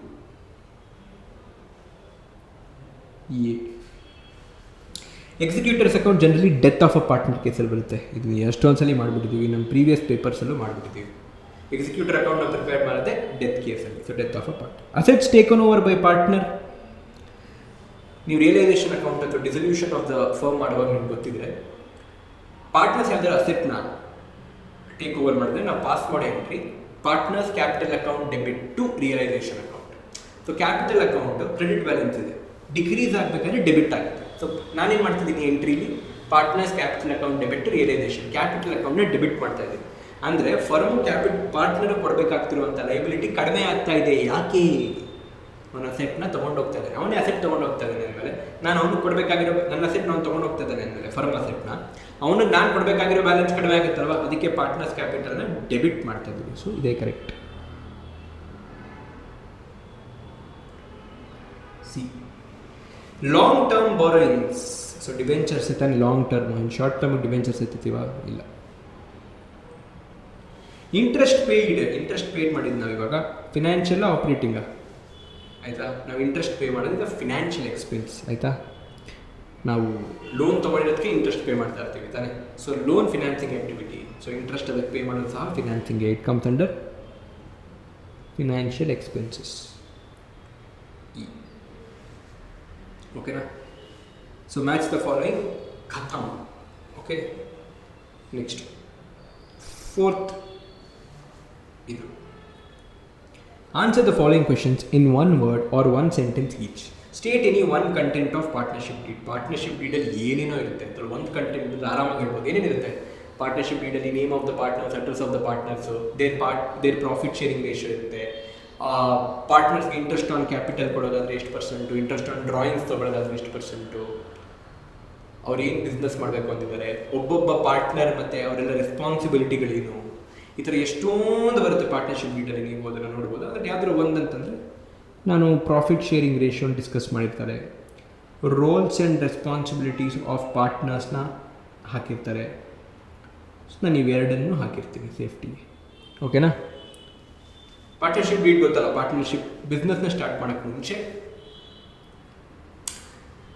ಒಂದು ಅಗ್ರಿಮೆಂಟ್ನ ಎಕ್ಸಿಕ್ಯೂಟ್ ಮಾಡಿ ಅದರಲ್ಲಿ ಯಾರ್ಯಾರು ಎತ್ತೆತ್ತ ಏನೇನು ಹೆಂಗೆ ಮಾಡಬೇಕು ಅವೆಲ್ಲ ಹಾಕಿರ್ತಾರೆ. ಸೊ ಅದೇನೇ ಪಾರ್ಟ್ನರ್ಶಿಪ್ ಡೀಡ್ ಆಯಿತಾ. Next, a firm is compulsorily dissolved when a partner decides to retire. Okay, compulsorily dissolved ಹೌದಾ.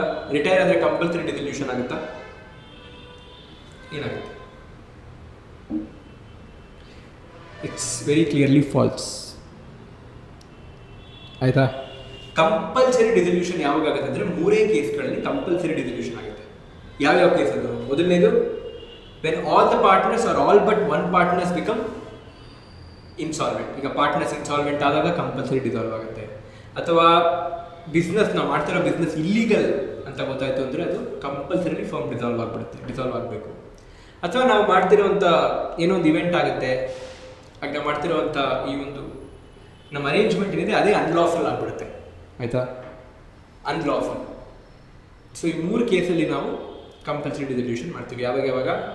ಒಂದು ಪಾರ್ಟ್ನರ್ಸ್ ಇನ್ಸಾಲ್ವೆಂಟ್ ಆದರೆ, ಇನ್ನೊಂದು ನಾವು ಮಾಡ್ತಿರೋ ಬಿಸ್ನೆಸ್ ಇಲ್ಲೀಗಲ್ ಅಂತ ಆಯಿತು ಅಂದರೆ, ಅಥವಾ ನಾವು ಮಾಡ್ತಿರೋ ನಮ್ಮ ಅರೇಂಜ್ಮೆಂಟ್ ಏನೋ ಅನ್ಲಾಫುಲ್ ಆಯಿತು ಅಂತಂದರೆ. ಈಗ ನಾವು 3 ಜನ ಪಾರ್ಟ್ನರ್ಸ್ ಇರ್ತೀವಿ. ಒಬ್ಬ ಪಾರ್ಟ್ನರು ಯಾವ ಬೇರೆ ಕಂಟ್ರಿಯವನು ಆಗಿರ್ತಾನೆ, ಫಾರಿನ್ ಸಿಟಿಸನ್ ಆಗಿರ್ತಾನೆ. ನಮ್ಮ 3 ಜನದಲ್ಲಿ ಒಬ್ಬ ಪಾರ್ಟ್ನರ್ ಫಾರಿನ್ ಸಿಟಿಸನ್ ಆಗಿರ್ತಾನೆ. ಅವ್ನು ಯಾವ ಕಂಟ್ರಿ ಸಿಟಿಸನ್ ಆಗಿರ್ತಾನೋ ಅವ್ನ ಕಡೆ ನಮ್ಮ ಕಂಟ್ರಿ ವಾರ್ ಡಿಕ್ಲೇರ್ ಮಾಡಿಬಿಡುತ್ತೆ. ವಾರ್ ಡಿಕ್ಲೇರ್ ಮಾಡಿದಾಗ ಏನಾಗುತ್ತೆ, ಆ ಊರವ್ರು ನಮ್ಮ ಊರಲ್ಲಿ ಏನಾರು ಇದ್ದರೆ ಅವ್ರು ನಾವು ಏಲಿಯನ್ಸ್, ಎನಿಮೀಸ್ ಅನ್ನೋ ಥರ ನಾವು ನೋಡ್ತೀವಿ. ಅವನ ಜೊತೆ ನಾವೇನು ಅವಾಗ ತುಂಬ ಹಿಂದೆ ಇತ್ತು, ಇಲ್ಲ ಈಗಲೂ ಇದೇನೋ ಗೊತ್ತಿಲ್ಲ, ತುಂಬ ಹಿಂದೆ ಅಂತೂ ಇತ್ತು. ಹೆಂಗೆ ಅಂದರೆ, ಈಗ ಬೇರೆ ಊರವ್ರು ಯಾರೋ ಬೇರೆ ಕಂಟ್ರಿಯವ್ರು ಯಾರೋ ನಮ್ಮ ಜೊತೆಗಿದ್ದಾನೆ ಅಂದ್ಕೊಳ್ಳಿ ಆಯಿತಾ. ಅವನು ಯಾವ ಕಂಟ್ರಿಯಿಂದ ಬಂದಿದ್ದಾನೆ, ಆ ಕಂಟ್ರಿ ಜೊತೆ ನಾವೇನಾದ್ರು ಯುದ್ಧ ಡಿಕ್ಲೇರ್ ಆಯಿತು ಅಂತಂದರೆ ನಾವು ಇವನ ಜೊತೆ ಯಾವುದೇ ಥರದ ಬಿಸ್ನೆಸ್ ಮಾಡೋಂಗಿಲ್ಲ. ಅವ್ನು ಬೇರೆ ಕಂಟ್ರಿಯವ್ರ ಜೊತೆ ನಾವು ಏನೋ ಅವ್ನ ಜೊತೆ ವ್ಯವಹಾರನೇ ಇಟ್ಕೊಳ್ಳೋಂಗಿಲ್ಲ ಅನ್ನೋ ಥರ ಒಂದು ಲಾ ಇತ್ತು. ಸೊ ಇವಾಗ ಏನಾಗುತ್ತೆ, ಈಗ ನಾನು ಇವನ್ನ ಪಾರ್ಟ್ನರ್ ಮಾಡ್ಕೊಂಡಿದ್ದೀನಿ, ಆ ಲಾ ಇವಾಗಲೂ ಇದೆ ಅಂತ ಇಟ್ಕೊಳ್ಳಿ ಆಯಿತಾ. ನಾನು ಇವನೊಬ್ಬ ಫಾರಿನ್ ಸಿಟಿಸನ್, ಇವನು ಅವನ ಜೊತೆ ಪಾರ್ಟ್ನರ್ ಆಗಿದ್ದೀನಿ. ಸಡನ್ ಆಗಿ ವಾರ್ ಡಿಕ್ಲೇರ್ ಮಾಡಿಬಿಡ್ತಾರೆ, ಇವ್ರ ಜೊತೆ ಏನೋ ವ್ಯವಹಾರ ಮಾಡೋಂಗಿಲ್ಲ ಅಂತಾರೆ. ಅವಾಗ ನಾವು ಅರೇಂಜ್ಮೆಂಟೇ ಅನ್ಲಾಫುಲ್ ಆಗುತ್ತೆ. ಸೊ ಆ 3 ಕೇಸ್ಗಳಲ್ಲಿ ಮಾತ್ರ ಕಂಪಲ್ಸರಿ ಡಿಸಲ್ಯೂಷನ್ ಆಗುತ್ತೆ. ರಿಟೈರ್ಮೆಂಟ್ಗೆಲ್ಲ ಕಂಪಲ್ಸರಿ ಡಿಸಲ್ಯೂಷನ್ ಆಗೋದಿಲ್ಲ. So it is false. What is issue of shares at premium? Issue of shares at premium ಅಂದರೆ ಇಶ್ಯೂಯಿಂಗ್ ಶೇರ್ಸ್ ಏನು? Issuing shares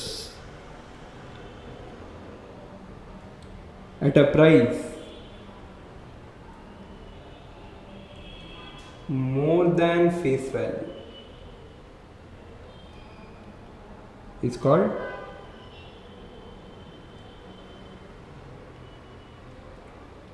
issue of shares at a premium. ಏಮಂಡಿ ಅರ್ಥ ಆಯ್ತಾ? ಹೌದು ಸಾರಿ, ಕನ್ನಡ ಚಾನಲ್ ಬಂತು. ಇಲ್ಲ guys, issuing shares at a price more than face value is called issue of shares at premium ಅಂತ. For example, ಯಾವುದೋ ಒಂದು ಶೇರ್ದು ಫೇಸ್ ವ್ಯಾಲ್ಯೂ 10 rupees ಇದೆ. ಫೇಸ್ ವ್ಯಾಲ್ಯೂ ಅಂದ್ರೆ ಏನು? ಈಗ ಶೇರ್ ಹೋಲ್ಡರ್ಸ್ ನಮಗೆ ದುಡ್ಡು ಕೊಡ್ತಾರೆ, ನಾವು ಅವ್ರಿಗೆ ಶೇರ್ಸ್ ಕೊಡ್ತೀವಿ. For example, face value shares 10 ರೂಪಾಯಿ ಇದೆ ಅಂದರೆ ಅವ್ನು 10 ರೂಪಾಯಿ ಕ್ಯಾಪಿಟಲ್ ಕೊಡಬೇಕು, ನಾನು ಅವ್ನಿಗೆ ಶೇರ್ ಕೊಡ್ತೀನಿ. ಸೊ ನಾಳೆ ದಿನ ಅವ್ನು ಬಂದು ಅವನಿಗೆ ಒಂದು ಶೇರ್ ಇಟ್ಕೊಂಡಿದ್ದಾನೆ, ನಾಳೆ ದಿನ ಅವ್ನು ಬಂದು ನಾನು ಎಷ್ಟಪ್ಪ ಇನ್ವೆಸ್ಟ್ ಮಾಡಿದ್ದೀನಿ ಕ್ಯಾಪಿಟಲು ನಿಮ್ಮ ಕಂಪ್ನೀಲಿ ಅಂತ ಅವ್ನು ಕೇಳಿದ್ರೆ, ಕಂಪ್ನಿ ಸರ್ 10 ರೂಪಾಯಿ, ಫೇಸ್ ವ್ಯಾಲ್ಯೂ 10 ರೂಪಾಯಿ ಕೊಟ್ಟಿದ್ದೀನಲ್ಲ ಶೇರ್, 10 ರೂಪಾಯಿ ಇನ್ವೆಸ್ಟ್ ಮಾಡಿದ್ದಾರೆ ಸರ್ ನೀವು ಅಂತ ಹೇಳ್ತಾರೆ. ಓಕೆನಾ? ಫೇಸ್ ವ್ಯಾಲ್ಯೂ ಅಂದರೆ ಒಂದು ಕ್ಯಾಪಿಟಲ್ ಎಷ್ಟು. ನಾಳೆ ದಿನ ನೀವು ಯಾರನ್ನಾರು ಕಂಪ್ನಿನ ಕೇಳಿದ್ರೆ ನಾನು ಎಷ್ಟು ಇನ್ವೆಸ್ಟ್ ಮಾಡಿದ್ದೀನಿ ಅಂತ ಅವ್ರಿಗೆ ಫೇಸ್ ವ್ಯಾಲ್ಯೂ ಅಮೌಂಟ್ನ ಹೇಳೋದು. ಸರಿನಾ? ಈಗೇನಾಗುತ್ತೆ, ನಿಮ್ಮದು ನಮ್ಮ ಕಂಪ್ನಿ ಶೇರ್ ಏನಿದೆಯಲ್ಲ ಸಿಕ್ಕಾಪಟ್ಟೆ ಡಿಮ್ಯಾಂಡ್ ನಮ್ಮ ಕಂಪ್ನಿ ಶೇರ್ಗೆ ಅಂತ ಜನ ಆಯಿತಾ, ಸಿಕ್ಕಾಪಟ್ಟೆ ಡಿಮ್ಯಾಂಡ್.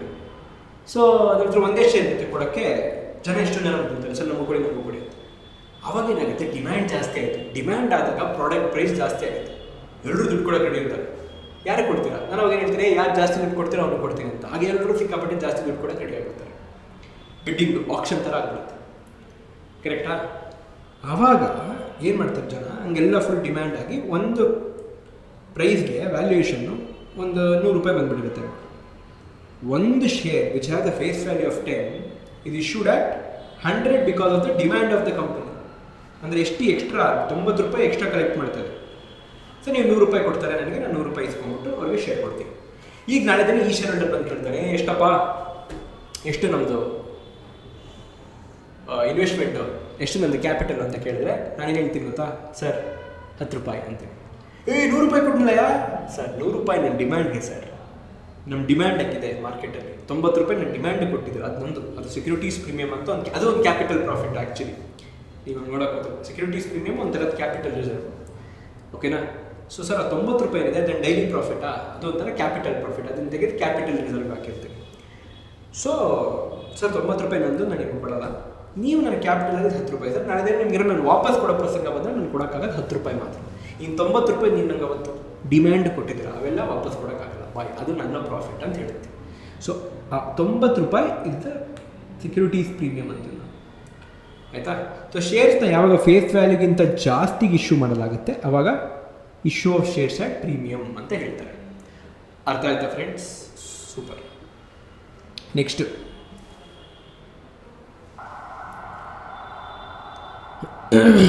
Expand AIFI. AIFIs ಅಂದರೆ ಇದು ನಿಮ್ಮ ಡಿಬೆಂಚರ್ ಚಾಪ್ಟರ್ ಬರುತ್ತೆ. AIFIs ಅಂದರೆ all Indian financial institutions. Okay, all Indian financial institutions. Okay. Next, give an example for investing activity. Give an example for investing activity. ಎಷ್ಟೊಂದು ಬರುತ್ತೆ. ಸೇಲ್ ಆಫ್ PPE, ಆಯಿತಾ? Sale proceeds, PPE sale ಮಾಡಿದಾಗ ಬರೋ ದುಡ್ಡು, cash inflow, sale of PPE. Invested in equity shares of other company, dividend received, interest received, ಈ ಥರ ಎಷ್ಟೊಂದು ಬರುತ್ತೆ. ಸೊ ಇದರಲ್ಲಿ ನೀವು ಯಾವುದಾದ್ರು ಒಂದನ್ನು ಮಾತ್ರ ಕೇಳಿದರೆ ಒಂದು ಬರೀಬೋದು. ನಾನು 4 ಕೊಟ್ಟಿದ್ದೀನಿ ಸೇಫ್ಟಿ. ಓಕೆನಾ? So let's come to part B. So part B, question number 17. What is partnership deed? Okay, ಏನು ಪಾರ್ಟ್ನರ್ಶಿಪ್ ಡೀಡ್ ಅಂದರೆ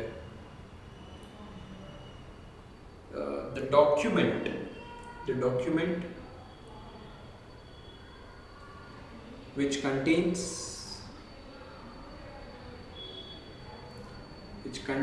the terms and conditions of the partnership. The partnership which contains the terms and conditions of the partnership is called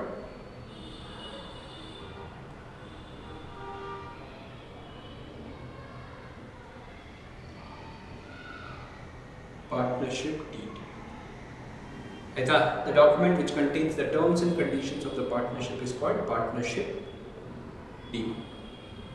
ಕರೆಕ್ಟಾಗಿ ನಿಮ್ಗೆ ಗೊತ್ತು, partnership active ಆಗಿ ಬರಬೇಕು ಅಂತಂದರೆ ಒಂದು partnership deed ಇರಬೇಕು, ಒಂದು ಅಗ್ರಿಮೆಂಟ್ ಇರಬೇಕು, ಅವಾಗೇ ಪಾರ್ಟ್ನರ್ಶಿಪ್ ಫಾರ್ಮ್ ಆಗಬೇಕು. ಸೊ ಆ ಟರ್ಮ್ಸ್ ಆ್ಯಂಡ್ ಕಂಡೀಷನ್ಸಲ್ಲಿ ಏನಿರುತ್ತೆ ಅದನ್ನು ನಾವು ಯಾವ ಡಾಕ್ಯುಮೆಂಟಲ್ಲಿ ಹಾಕೋತೀವಲ್ಲ ಅದನ್ನು ನಾವು ಫೇಮಸ್ ಆಗಿ ಪಾರ್ಟ್ನರ್ಶಿಪ್ ಡೀಡ್ ಅಂತ ಕರಿತೀವಿ. ಸೊ ನನ್ನ ಮುಂದಿನ ಪ್ರಶ್ನೆ, give journal entry to close the retiring partner's capital account when payment is made immediately. So retiring partner ಒಂದು ಬಿಟ್ಟೋಗ್ಬೇಕಾದ್ರೆ ಅವ್ನಿಗೆ ಏನೇನು ಡ್ಯೂಸ್ ಇರುತ್ತೆ ಅದನ್ನೆಲ್ಲ ಅವ್ನು ಕ್ಯಾಪಿಟಲ್ ಅಕೌಂಟ್ಗೆ ಹಾಕಿ, ಅವ್ನ ಕ್ಯಾಪಿಟಲ್ ಅಕೌಂಟಿಂದ ಎಷ್ಟು ಬ್ಯಾಲೆನ್ಸ್ ಇರುತ್ತಲ್ಲ ಎಲ್ಲ ಡ್ಯೂಸ್ ಏನಿರುತ್ತೆ ಅದನ್ನು ಕ್ಯಾಪಿಟಲ್ ಅಕೌಂಟ್ಗೆ ಹಾಕ್ತೀವಿ. ಕ್ಯಾಪಿಟಲ್ ಅಕೌಂಟ್ ಟೋಟಲ್ ಏನು ಬರುತ್ತೆ ಅಷ್ಟು ದಿನ ದುಡ್ಡು ಕೊಟ್ಟು ಸೆಟ್ಲ್ ಮಾಡ್ತೀವಿ. ಆಯಿತಾ? ಆ ದುಡ್ಡು ಕಟ್ಟು ಸೆಟ್ಲ್ ಮಾಡೋ ಎಂಟ್ರಿ ಏನು ಅಂತ ಕೇಳ್ತಿದ್ದಾರೆ. ಸೊ ದುಡ್ಡು ಕಟ್ಟು ಸೆಟ್ಲ್ ಮಾಡಿದ ತಕ್ಷಣ ಕ್ಯಾಪಿಟಲ್ ಕಡಿಮೆ ಆಗುತ್ತೆ. ಯಾಕೆ? ಕ್ಯಾಪಿಟಲ್ ಏನು, ಅವ್ನು ಫಸ್ಟ್ ನಮ್ಗೆ ಹಾಕಿರೋ ದುಡ್ಡು ಪ್ಲಸ್ ಅವನ್ನೆಲ್ಲ ಡ್ಯೂಗಳಿರುತ್ತೆ ಅದೆಲ್ಲ ಈ ಕ್ಯಾಪಿಟಲ್ ಅಕೌಂಟಲ್ಲಿ ಇರುತ್ತೆ. ಅದೆಲ್ಲವೂ ಕ್ಯಾಪಿಟಲ್ ಅಕೌಂಟಲ್ಲಿ ಇರುತ್ತೆ. ಏನು ಅವನು ಇನ್ಷಿಯಲಿ ಹಾಕಿರೋ ಕ್ಯಾಪಿಟಲ್ ಪ್ಲಸ್ ಒಂದೇನು ಅವನಿಗೆ ಸಲ್ಲುವಂಥದ್ದು ಏನೇನಿರುತ್ತೆ, ಗುಡ್ ವಿಲ್ ಶೇರ್ ಆಗಿರ್ಬೋದು, ಅಥವಾ ಇಂಟ್ರೆಸ್ಟ್ ಆನ್ ಕ್ಯಾಪಿಟಲ್, ಅಥವಾ ಅವ್ನು ಕೊಡಬೇಕಾಗಿರೋ salary till the date of death or retirement, share of profit till the date of death or retirement, ಇವೆಲ್ಲ ಏನಿರುತ್ತಲ್ಲ ಅವೆಲ್ಲ ಕ್ಯಾಪಿಟಲ್ ಅಕೌಂಟ್ ಬಂದು ಗೊತ್ತಿರುತ್ತೆ. ನಾವು that is the liability of the firm towards the partner. ಆಯಿತಾ?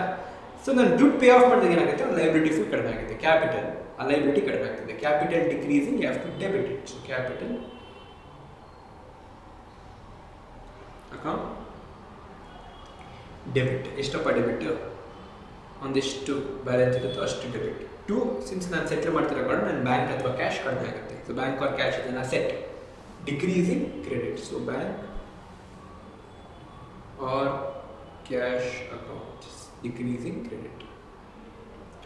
ಅರ್ಥಮಾಯ್ತಾ ನಾಯನ? ಅರ್ಥಮಾಯ್ತು sir. Okay.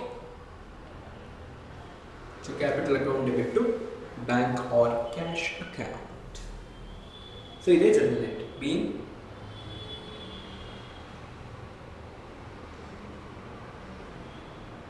payment of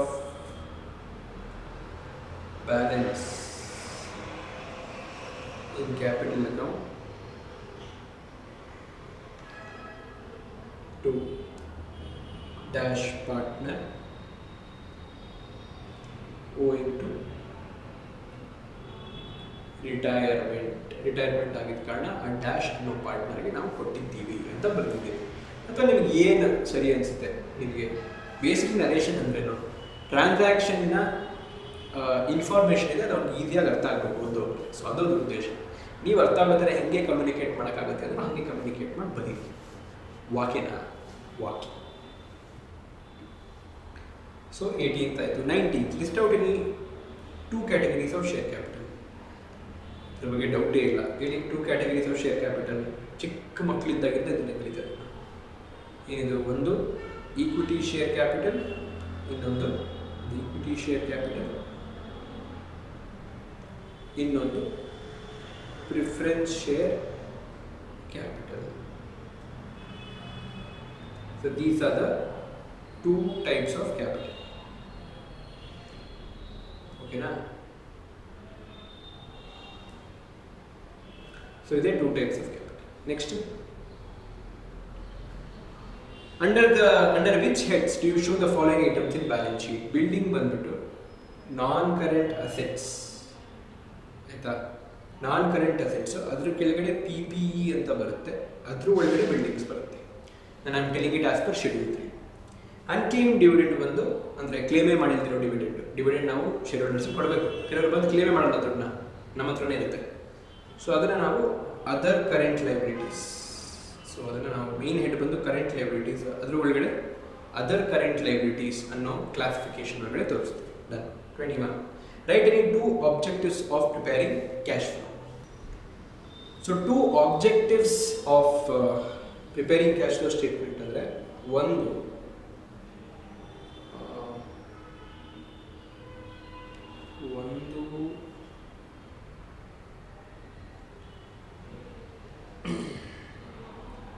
primary objective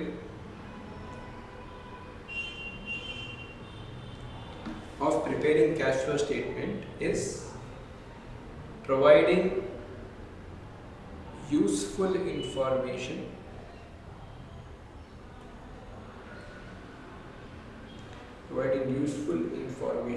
about cash flows of an enterprise during a particular period. ಆಯ್ತಾ? ಸೊ ಇದು ಮೊದಲನೇ ಆಬ್ಜೆಕ್ಟಿವ್. ಏನು primary objective of CFS is providing useful information about cash flows. Cash flows ಅಂದರೆ ಏನು? Cash flows ಅಂದರೆ cash inflows ಅಥವಾ ಔಟ್ಫ್ಲೋಸ್. ಕರೆಕ್ಟಾ? Cash inflows ಅಂದರೆ ನಮ್ಮ ಎಂಟಿಟಿ ಒಳಗಡೆ ಬರುವಂಥ ಕ್ಯಾಶ್ನ ಕ್ಯಾಶ್ ಇನ್ಫ್ಲೋ ಅಂತೀವಿ, ಹೋಗ್ತಾ ಇರೋ ಕ್ಯಾಶ್ನ ಕ್ಯಾಶ್ ಔಟ್ಫ್ಲೋ ಅಂತೀವಿ. ಸುಮಾರು ಕ್ಯಾಶ್ ಇನ್ಫ್ಲೋ ಔಟ್ಫ್ಲೋಗಳಾಗ್ತಿರುತ್ತೆ ಒಂದು ಕಂಪ್ನಿಲಿ. ನಾನು ಸೇಲ್ ಮಾಡಿ ದುಡ್ಡು ಇಸ್ಕೊಡುವಾಗ ಕ್ಯಾಶ್ ಇನ್ಫ್ಲೋ ಆಗ್ತದೆ, ಪರ್ಚೇಸ್ ಮಾಡುವಾಗ ಕೊಡೋ ದುಡ್ಡು ಕ್ಯಾಶ್ ಔಟ್ಫ್ಲೋ ಆಗ್ತದೆ, ಸಾಲ ಎತ್ತಿ ದುಡ್ಡು ತೊಗೊಂಡ್ರೆ ಕ್ಯಾಶ್ ಇನ್ಫ್ಲೋ, ಸಾಲ ರೀಪೇ ಮಾಡೋಕ್ಕೆ ವಾಪಸ್ ಕೊಟ್ಟರೆ ಕ್ಯಾಶ್ ಔಟ್ಫ್ಲೋ. ಬೇರೆ ಯಾವುದೋ ಕಂಪ್ನಿಲಿ ಇನ್ವೆಸ್ಟ್ ಮಾಡ್ತೀನಿ ಅವಾಗ ನಾನು ಕ್ಯಾಶ್ ಔಟ್ಫ್ಲೋ ಆಯಿತು, ಅವರೇನೋ ನನಗೆ ಡಿವಿಡೆಂಡ್ ಕೊಟ್ಟರು ಕ್ಯಾಶ್ ಇನ್ಫ್ಲೋ ಆಯಿತು. ಈ ಥರ ಎಷ್ಟೊಂದು ಕ್ಯಾಶ್ ಇನ್ಫ್ಲೋ ಔಟ್ಫ್ಲೋ ಆಗಿರುತ್ತೆ. ಸೊ ಅದನ್ನೊಂದು ಕರೆಕ್ಟ್ ಫಾರ್ಮ್ಯಾಟಲ್ಲಿ ಹಾಕಿದ್ರೆ ಆ ಕ್ಯಾಶ್ ಇನ್ಫ್ಲೋಯಿಂದ ಯಾರೋ ಒಬ್ಬರು ಒಳ್ಳೆ ಡಿಸಿಷನ್ ಮೇಕಿಂಗ್ ಮಾಡ್ಬೋದು. ಸೊ ಕ್ಯಾಶ್ ಫ್ಲೋ ಸ್ಟೇಟ್ಮೆಂಟ್ ಅದನ್ನು ಮಾಡುತ್ತೆ. ಸೊ ಎಲ್ಲ ಕ್ಯಾಶ್ ಇನ್ಫ್ಲೋನ ಕರೆಕ್ಟಾಗಿ 3 ಆ್ಯಕ್ಟಿವಿಟಿಗೆ ಡಿವೈಡ್ ಮಾಡುತ್ತೆ. ಆಪರೇಟಿಂಗ್, ಫಿನಾನ್ಸಿಂಗ್, ಇನ್ವೆಸ್ಟಿಂಗ್ ಅಂತ ಡಿವೈಡ್ ಮಾಡಿ ಆ ಥರ ಒಂದು ವೇರ್ ಪ್ರೆಸೆಂಟ್ ಮಾಡಿದಾಗ ಅದನ್ನು ನೋಡಿದವರು ಒಂದಷ್ಟು ಒಳ್ಳೆ ಡಿಸಿಷನ್ ತೊಗೋಬೋದು ಕಂಪ್ನಿಯ ಬಗ್ಗೆ. ಸೊ ಅದಕ್ಕೆ ಮೊದಲನೇದು ಪ್ರೊವೈಡಿಂಗ್ ಯೂಸ್ಫುಲ್ ಇನ್ಫಾರ್ಮೇಷನ್. ಎರಡನೇದು it enhances comparability of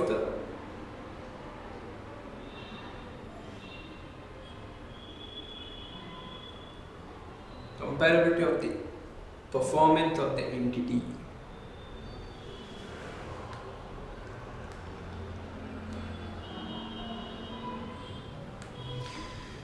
by eliminating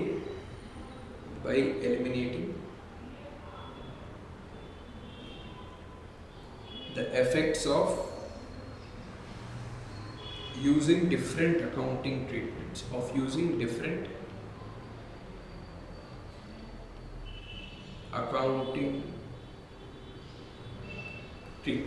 ಆಯ್ತಾ? ಸೊ ಇದು ನನ್ನ ಫೇವ್ರೆಟ್ ಪಾಯಿಂಟ್. ಇದೇನೆ ಅಂದರೆ ಈಗ ಗೈಸ್ ಏನಾಗುತ್ತೆ ಗೊತ್ತಾ, ನಾವು ಅಕೌಂಟ್ಸ್ ಪ್ರಿಪೇರ್ ಮಾಡುವಾಗ ಅಕ್ರೂಯಲ್ ಬೇಸಿಸ್ ಮೇಲೆ ಪ್ರಿಪೇರ್ ಮಾಡ್ತೀವಿ. ಅಕ್ರೂಯಲ್ ಬೇಸಿಸ್ ಬೇಸಿಕ್ಲಿ ಏನು ಅಂತಂದರೆ ನಾವು P&L ಪ್ರಿಪೇರ್ ಮಾಡುವಾಗ, ಇನ್ಕಮ್ ಆ್ಯಂಡ್ ಎಕ್ಸ್ಪೆನ್ಸಸ್ನ ರೆಕಾರ್ಡ್ ಮಾಡುವಾಗ ನಾನು ನಿಜವಾಗ್ಲೂ ಕ್ಯಾಶ್ ಔಟ್ಫ್ಲೋ ಮಾಡಿದ್ದೀನಿ. ಈಗ ಒಂದು ಎಕ್ಸ್ಪೆನ್ಸ್ ಇದೆ, ರೆಂಟಲ್ ಎಕ್ಸ್ಪೆನ್ಸ್ ಇದೆ, ಅದನ್ನು ನಿಜವಾಗ್ಲೂ ಪೇ ಮಾಡಿದ್ದೇನೆ ಇಲ್ವಾ ನಾವು ನೋಡಲ್ಲ. ನಾವೇನು ನೋಡ್ತೀವಿ ಅಂದರೆ ನಾನು ಅದಕ್ಕೆ ಲಯಬಲ್ ಇದ್ದೀನಾ. ನಾನು ಯಾವಾಗ ಲಯಬಲ್ ಇರ್ತೀನೋ ಅಂದರೆ ರೆಂಟಿಗೆ ನಾನು ಆ ತಿಂಗಳು ಪ್ರಿಮಸಸ್ನ ಯೂಸ್ ಮಾಡಿದಾಗ ನಾನು ಲಯಬಲ್ ಇರ್ತೀನಿ ಅಲ್ವಾ? ಎಸ್ಸಾನು ಇನ್ಕರ್ಡ್ ಅನ್ನೋ ಪದ ಯೂಸ್ ಮಾಡ್ತೀವಿ. ಇನ್ಕರ್ಡ್ ಏನು? ಇವತ್ತು ನಾನು 1 ತಿಂಗಳು ಫುಲ್ಲು ನನ್ನ ಸ್ಪೇಸ್ನ ಯೂಸ್ ಮಾಡ್ತೀನಿ, 1 ತಿಂಗಳು ಎಂಟು ನಾನು ನಮ್ಮ ಮನೆಗೆ ಬಾಡಿಗೆ ಕೊಡಬೇಕು ಆಯಿತಾ. ಇನ್ನೂ ಕೊಟ್ಟಿಲ್ಲ ಆದರೆ ನಾನು ಕೊಡಬೇಕಷ್ಟೇ, ಇನ್ನೂ ವೆಯ್ಟ್ ಮಾಡ್ತೀನಿ ಕೊಡೋಕ್ಕೆ. ಅಕ್ರೂಯಲ್ ಬೇಸಿಸ್ ಏನಂತ ಹೇಳಿದ್ರೆ ನೀವು ಕ್ಯಾಶ್ ಔಟ್ಫ್ಲೋ ಅವ್ರಿಗೆ ವೆಯ್ಟ್ ಮಾಡೋ ಅವಶ್ಯಕತೆ ಇಲ್ಲ. If you have incurred it, if you have use the premises, book the rental expense. ನಾನು ಇನ್ನೂ ಕೊಟ್ಟಿಲ್ಲ ಓನರ್ಗೆ ದುಡ್ಡನ್ನ, ಆದರೂ ನೀವು ಎಕ್ಸ್ಪೆನ್ಸ್ನ ಬುಕ್ ಮಾಡಿ, ಯಾಕೆಂದರೆ ನೀವು ಅದನ್ನು ಯೂಸ್ ಮಾಡಿದ್ದೀರ, ಮುಂದೆ ಒಂದಿನ ಕೊಡಲೇಬೇಕು. ಅಕ್ರೂಯಲ್ ಬೇಸಿಸ್ ಅಂದರೆ ಇದು. ಪ್ರಾಫಿಟಲ್ಲೂ ಇದೇ ಥರ ವರ್ಕ್ ಆಗುತ್ತೆ. ನಾವು ದುಡ್ಡು ಇಸ್ಕೊಂಡಾಗಲೇ ಇನ್ಕಮ್ ಬುಕ್ ಮಾಡ್ಕೋಬೇಕಂತಿಲ್ಲ. ನೀವು ಅರ್ನ್ ಮಾಡಿದರೆ, ನೀವು ಆ ಇನ್ಕಮ್ ಎಲಿಜಿಬಲ್ ಇದ್ದರೆ ನೀವು ಅದನ್ನು ಬುಕ್ ಮಾಡ್ಕೋಬೋದು. ಲೇಟರ್ ಟೈಮಲ್ಲಿ ನೀವು ಕ್ಯಾಶ್ ಇಸ್ಕೊಂಡ್ರು ಪರವಾಗಿಲ್ಲ. ಸೊ ನಾವು ಈ ಥರದ ಒಂದು ಬೇಸಿಸಲ್ಲಿ ನಾವು ಅಕೌಂಟ್ಸ್ ಪ್ರಿಪೇರ್ ಮಾಡ್ತೀವಿ. ಇದನ್ನು ಅಕ್ರೂಯಲ್ ಬೇಸಿಸ್ ಆಫ್ ಅಕೌಂಟಿಂಗ್ ಅಂತ. ಸೊ ಹಿಂಗೆ ಮಾಡುವಾಗ ಮತ್ತೆ ಅಕೌಂಟ್ಸಲ್ಲಿ ಇದಷ್ಟೇ ಅಲ್ಲದೆ ಎಷ್ಟೊಂದು ಥರದ ಅಕೌಂಟಿಂಗ್ ಪಾಲಿಸಿ ಟ್ರೀಟ್ಮೆಂಟ್ ಇದೆ. ಈಗ ಅಕೌಂಟ್ಸ್ ಮಾಡೋಕ್ಕೆ ನಿಮಗೆ ಅಕೌಂಟಿಂಗ್ ಸ್ಟ್ಯಾಂಡರ್ಡ್ಸ್ ಅಂತ ಇದೆ. ಅಲ್ಲಿ ಒಂದೊಂದು ಟ್ರಾನ್ಸಾಕ್ಷನ್ಗೆ ಬೇರೆ ಬೇರೆ ರೀತಿ ನಾವು ಆಪ್ಷನ್ಸ್ ಕೊಟ್ಟಿದ್ದಾರೆ. ನಾವು ಹೆಂಗೆ ಅಕೌಂಟ್ಸ್ ಮಾಡ್ಬೋದು ಅನ್ನೋದಕ್ಕೆ ಬೇರೆ ಬೇರೆ ರೀತಿ ಕೊಟ್ಟಿದ್ದಾರೆ. ನೋಡಿ, ನಿಮ್ಮ ಹತ್ರ PP ಇದ್ದರೆ ನೀವು ಒಂದು ಈ ಥರ ಮಾಡಲಲ್ಲಿ ನೀವು ಅದನ್ನು ಪ್ರೆಸೆಂಟ್ ಮಾಡ್ಬೋದು, ನೀವು ಇನ್ನೊಂದು ಥರ ಮಾಡಲಲ್ಲಿ ಪ್ರೆಸೆಂಟ್ ಮಾಡ್ಬೋದು ಅಂತ ಎಷ್ಟೊಂದು ಆಪ್ಷನ್ ಕೊಟ್ಟಿದ್ದಾರೆ. ಯಾರು ಯಾವುದನ್ನು ಯೂಸ್ ಮಾಡ್ತಾ ಇದ್ದಾರೆ ಅಂತ. ಎಷ್ಟೊಂದು ಎಂಟಿಟಿ ಯಾವುದೋ ಒಂದು ಮಾಡಲ್ ಯೂಸ್ ಮಾಡ್ತಿರುತ್ತೆ, ಇನ್ನೊಂದು ಥರದ್ದು ಯಾವುದೋ ಅಕೌಂಟಿಂಗ್ ಟ್ರೀಟ್ಮೆಂಟ್ ಯೂಸ್ ಮಾಡ್ತಿರ್ತಾರೆ, ಗ್ಯಾಪ್. ಸೊ ನಮಗೆ ಗೊತ್ತಿರಲ್ಲ ಫೈನಾನ್ಷಿಯಲ್ ಸ್ಟೇಟ್ಮೆಂಟ್ಸ್ ನೋಡೋರಿಗೆ ಯಾರು ಏನು ಯೂಸ್ ಮಾಡಿದ್ದಾರೆ ಅಂತ. ಎಲ್ಲರೂ ಒಂದೇ ಥರದ ರೂಲ್ಸ್ ಯೂಸ್ ಮಾಡಿದಾಗ ನಮಗೆ ಇಬ್ಬರದ್ದು ಫೈನಾನ್ಷಿಯಲ್ ಸ್ಟೇಟ್ಮೆಂಟ್ಸ್ನ ಕಂಪೇರ್ ಮಾಡಬೇಕಾದ್ರೆ, ಈಗ ಯಾವುದೋ ಒಂದು 2 ಎಂಟಿಟಿ ಇರುತ್ತೆ ಅನ್ಕೊಂಡ್ರಪ್ಪ, ನಾನು ಎಂಟಿಟಿ ಇನ್ವೆಸ್ಟ್ ಮಾಡಬೇಕು. ಇಬ್ಬರದ್ದು ಫೈನಾನ್ಷಿಯಲ್ಸ್ ತೊಗೋತೀನಿ ನಾನು, ಯಾರು ಚೆನ್ನಾಗಿ ಪರ್ಫಾರ್ಮ್ ಮಾಡಿದ್ದಾರೆ ಅಂತ ತಿಳ್ಕೊಳ್ಳೋಕ್ಕೆ. ಇಬ್ಬರು ಒಂದೇ ಥರದ ಅಕೌಂಟಿಂಗ್ ರೂಲ್ಸ್ನ ಫಾಲೋ, ಅಂದರೆ ಅಕೌಂಟಿಂಗ್ ರೂಲ್ಸ್ಗಳನ್ನ ಯೂಸ್ ಮಾಡಿ ಅವ್ರ ಅಕೌಂಟ್ಸ್ನ ಪ್ರಿಪೇರ್ ಮಾಡಿದ್ದೆ, ನಾನು ಈಸಿಯಾಗಿ ಕಂಪೇರ್ ಮಾಡ್ಬೋದು. ಇವ್ನು ಜಾಸ್ತಿ ಇದೆ, ಇವ್ನು ಕಡಿಮೆ ಇದೆ, ಇವನಲ್ಲಿ ಇನ್ವೆಸ್ಟ್ ಮಾಡೋಣ ಅಂತ.